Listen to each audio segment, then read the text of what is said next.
Welcome. In this tutorial, we're going to look at how to auto-generate an employee's timesheets. This is useful for salary employees where they don't clock in or out, so that we can create a timesheet automatically each pay period for them with a certain number of hours. To begin, we're going to need a schedule, and we're going to go to configuration, rule setup, and schedule templates. Now, these are the schedules that have employees on them, and the ones that are blank were created but no longer, doesn't have anybody assigned to them yet. What I want to do is add a new schedule template. You want to copy? Yes, I do. I'm lazy.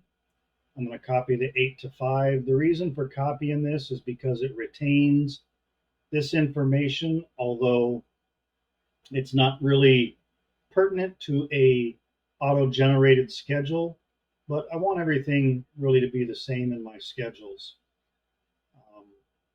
It also creates this down here for me, which I only need one.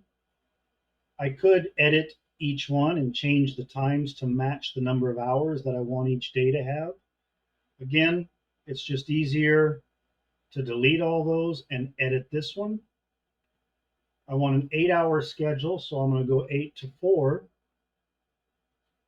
I'm going to blank this out, and I'm going to blank this one out. I just click, it highlights, I press my backspace. I don't need that information for this. I simply want 8 hours of work time for the days that I'm creating the schedule for, so that the system can auto-generate timesheets based on that time. 8 to 4, or we're going to need 4 p.m. 8 to 4 p.m., 8 a.m. to 4 p.m. is going to be a solid 8 hours. I'm going to save, and now I have this. I'm not worried about that. That's just going to be put in there by default. It's not used for anything in the way of when they have to go to lunch, or if they have to do a lunch or anything like that.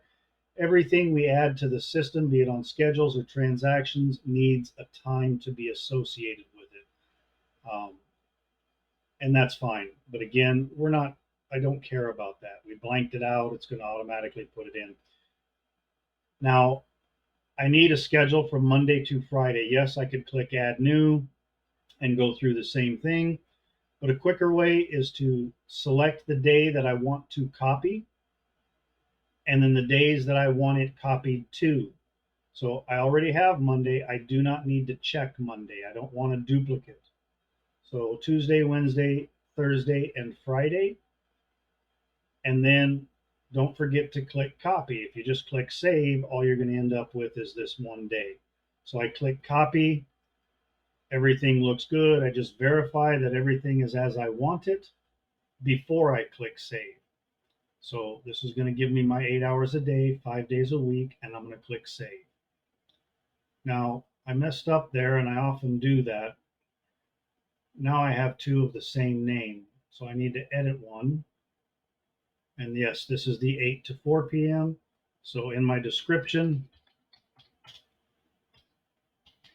something similar to this. Whatever you want to be able to identify it when you're assigning it to an employee is fine.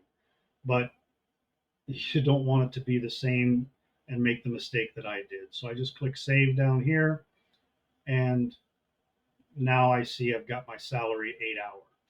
I could assign employees from here, but for the purposes of what we're doing, we do not want to do this.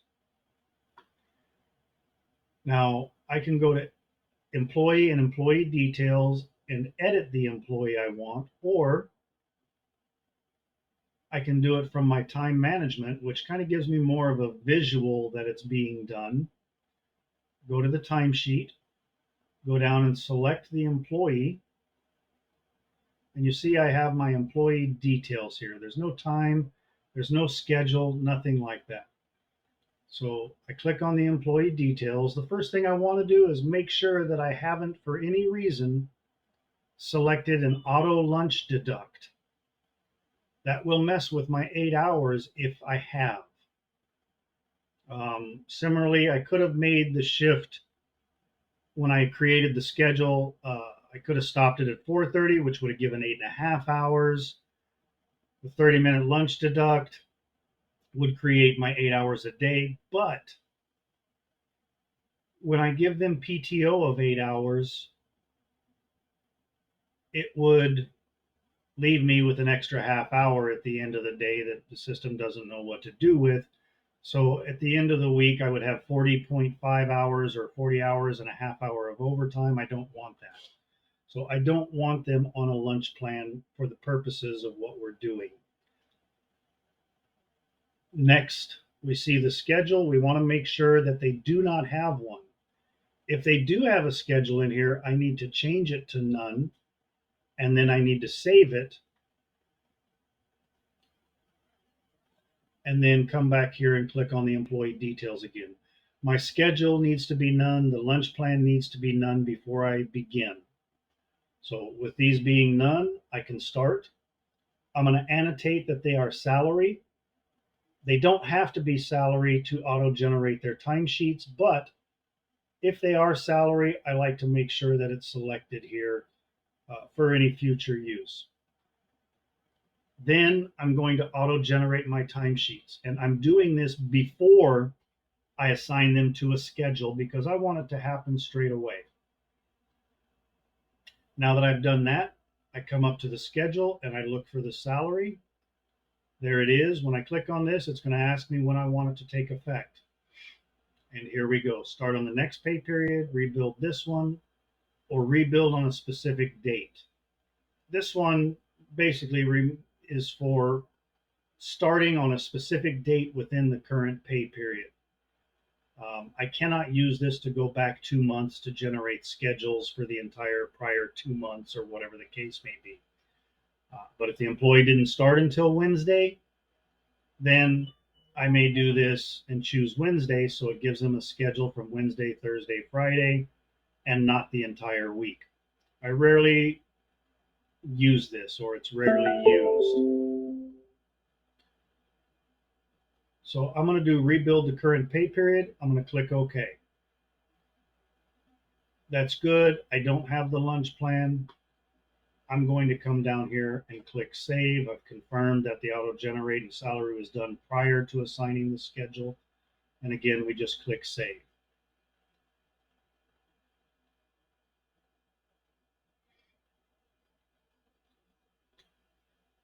Now, I'm not going to see any changes on here because I haven't refreshed this page yet. I can wait a few seconds and come over here and click refresh. And here it comes. These are all pending right now. It's still calculating and doing all sorts of things in the background. Click refresh again. Still calculating. My pay periods are not closed regularly on my demo database, so it takes a little bit longer than what it would on yours, unless you also fail to close your pay periods.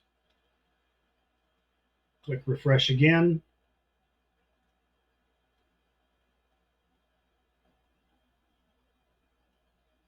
And there we go, we're processed.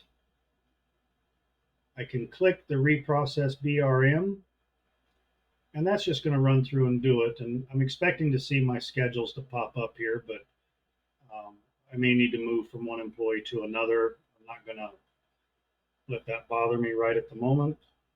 Or am I? Let's do a refresh.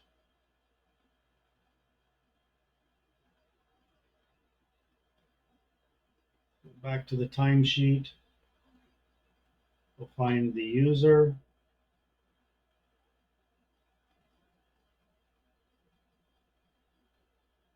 Here's our schedule. Here's our auto-generated. Now this is a bi-weekly pay period, so it's 80 hours. Now, this is helpful if your salary people do not clock in, but you still want those hours included in your reporting. It is also helpful if your salary is not clocking in, but you're utilizing the PTO requests, you're assigning PTO in the timesheet, If I give them 4 hours of PTO, let's say starting at noon on the 24th, it's going to take away 4 hours of work time in favor of that 4 hours of PTO time. And that's going to create the solid 80 hours for me. It might be 76 regular and 4 paid time away, but when I push that to payroll, it's still going to just be 80 hours. Payroll will pick and choose where it goes, but it will pay that person their proper salary rate. Another thing that could be done here is if salary clocks in at certain times in order to receive overtime. Maybe they're just on that brink where they've got the 40 hours, but if they're working more hours and not being paid for it, that could go in and mess with their overall hourly rate versus the number of salary and put them underneath the minimum rate. So those are the scenarios where this works out good. It can also be used for your hourly employees that maybe you don't want to clock in or out, but you do want to keep track of their PTO. You do want to take advantage of sending their hours quickly to payroll so that you don't have to manually enter things. Um, so it can be used for salary or hourly, depending on your situation. So right now I've got his 80 hours and I'm going to add a PTO day to show you how that's going to work. And we'll choose, let's say the 24th.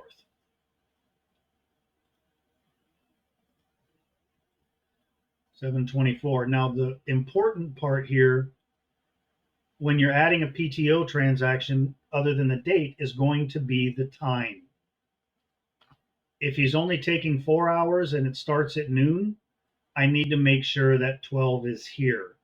Or where that 4 hour mark would make if you're using a schedule of 6 to 2, I might put 10 a.m.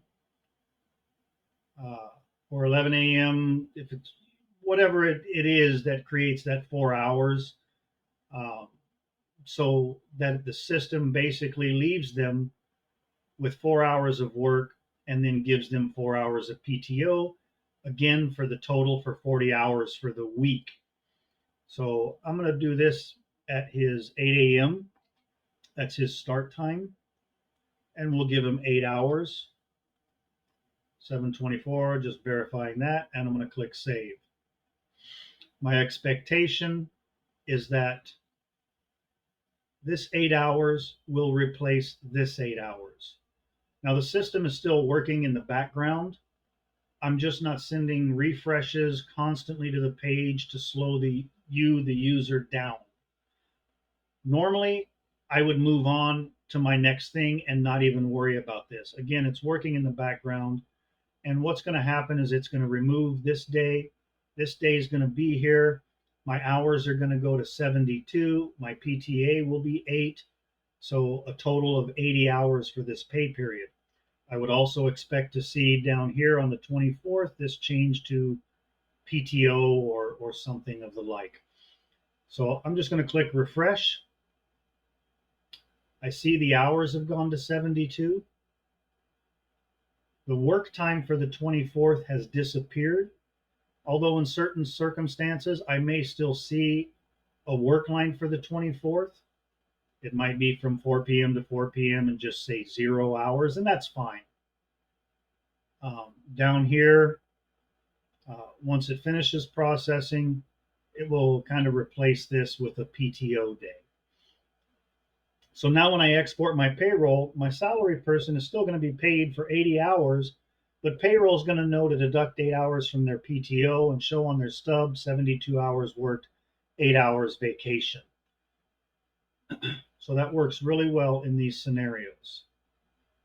Now, the other thing that it could be used for is maybe my salary people clock in when their day exceeds the 4 p.m. mark, or when they're working more hours because we need to pay them overtime to compensate them for those hours. Even though their salary, we need to compensate them for time worked over that.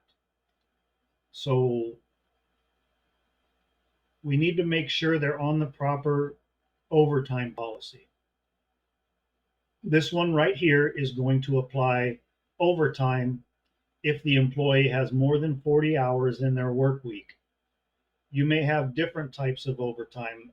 California, it would apply, if I worked more than 8 hours in a day, it would go to overtime until I reached 12 hours. If I worked more than 12 hours, anything over those 12 hours would be double time.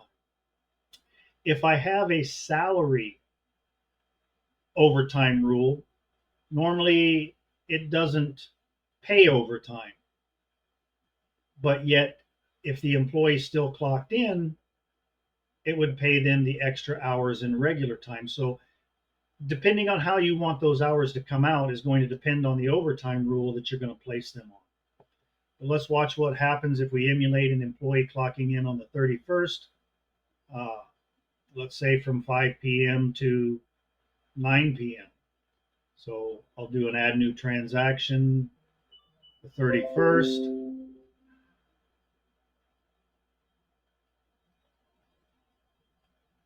And we'll do 5 p.m. to 9 p.m. And we'll just click save. Now I did that on this area down below because we gave him vacation up here. So in reality, he's only got 32 hours. Had we given him another 4 hours on this week, it would not have paid him overtime. So we give it to him down here, and I can see it, yet still pending. I'm going to come up and click refresh. I can see he's still got 72 regular, his 8 vacation, but now he has 4 hours of overtime because of this added day that the employee clocked. Now, maybe for some reason you need to remove one of these days. Maybe he didn't come in Monday, he didn't take vacation. I don't want those hours going across to payroll. We're only going to pay him for the hours that he was in or on vacation. I could delete this, but that's not going to do me any good. It disappears for a moment, but the next time the page was refreshed, it would appear right back here. We'll click refresh, and there it is. It pops right back up. The only way to be able to remove this is to first edit the schedule. So I click here on edit schedule. I'm in the week, the 22nd through the 26th. If it would have been for next week, I would click here, and now I'm in the 29th through the 2nd. So I can use these to move. If my company work week starts on a Tuesday, then I could come up here and say, click on Tuesday. And now the week for me is going to go from Tuesday to Monday. And this might make it easier on you when you're editing schedules on the weekly basis according to your company work week. So I'm going to put that back on Sunday. Here I can see PTO vacation. It's replaced the work with PTO, but I don't want, it's not going to work Monday. I'm going to right click and I'm going to delete. Similarly, you could edit this day if he only came in for 4 hours and all you wanted to pay him for was 4 hours. I could click edit.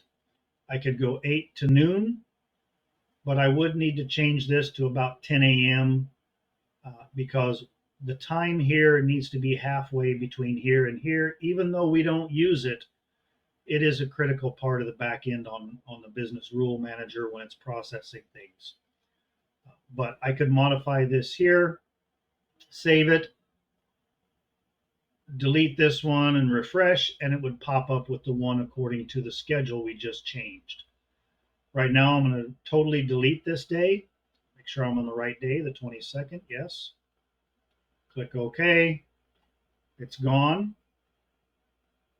And if I made a mistake and I didn't mean to delete, but I need something else in there, I can right click and add and put in the start, the stop, and do my save, and it would be fine. So if you delete, no big deal. You can add it back in if you deleted the wrong day or something like that. I'm going to close this out now.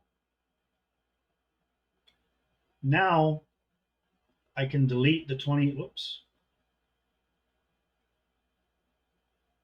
Now I can delete the 22nd, click OK, and it's not going to come back.